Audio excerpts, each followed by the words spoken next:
Good morning, good morning, good morning. Happy Tuesday to you. Well, today, as the world turns in the comedic world, we have D.L. Hughley's final response to Monique.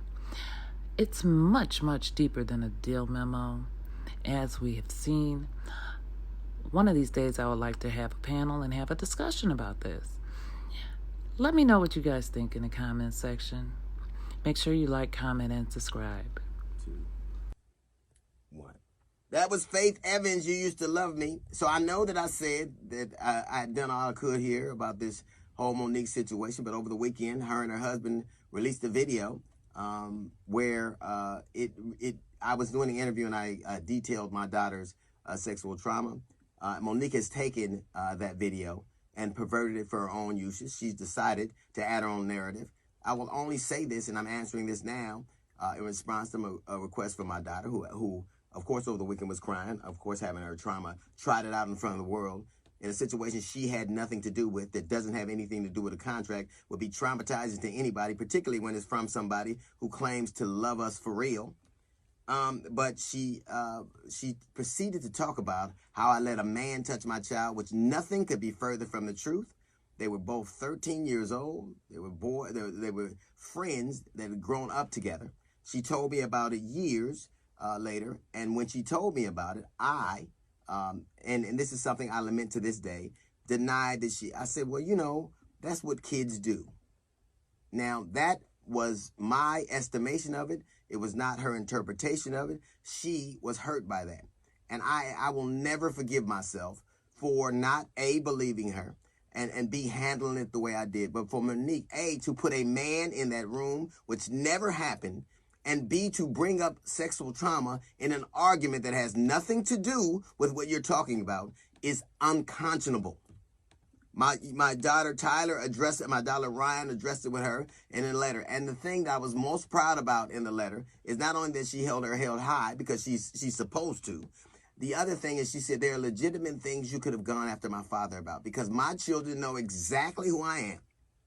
They know that I'm not perfect. They know that I'm flawed. And none of them would have a problem with you assailing things that are really true.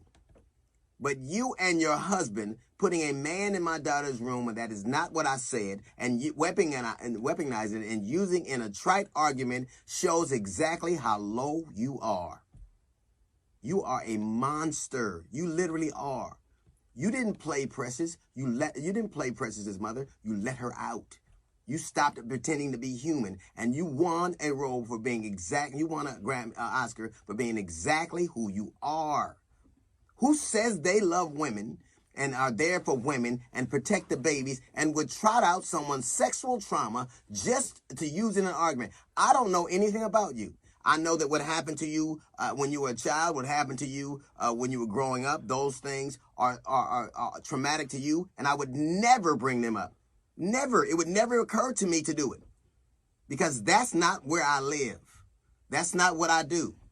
You have had this argument or this show be about everything. It was about a contract. It was not. It was about an insult on the radio on my radio station. The question never aired. You know it never aired, and you continue to have this. And then you have the temerity to answer my daughter's letter with an invitation to come on my show. I will never let you on my show. Never. You will never talk to my children. I will never have anything to do with me. You do not exist. Maybe leaving my children out of your mouth will leave you room for the food you love so much. Look, you can continue to do whatever you want to me. That is fair game. I'm in this business. For you and your husband to continue to do things like this, you have already, first it was a contract. You've attacked everything. The dog, my wife, now my children. Enough. Enough. You do not exist to us. You don't get to break my family. You don't get to do that. I don't know if you ever had a man who loved you as much as I love my children.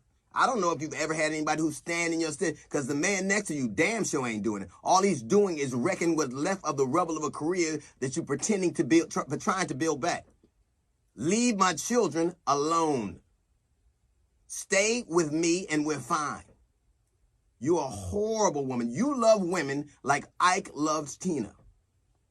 Now that girl over there well, I shouldn't call you a girl, this woman over here, you know one thing for sure. I love you. And I'd never let it. And I'm your daddy for real. And you don't have to pay me for it. One day I hope that you're happy and you can stop being such a miserable, low human being. Maybe one day you will get to be as small as you often act. That's a little note from the GED sexual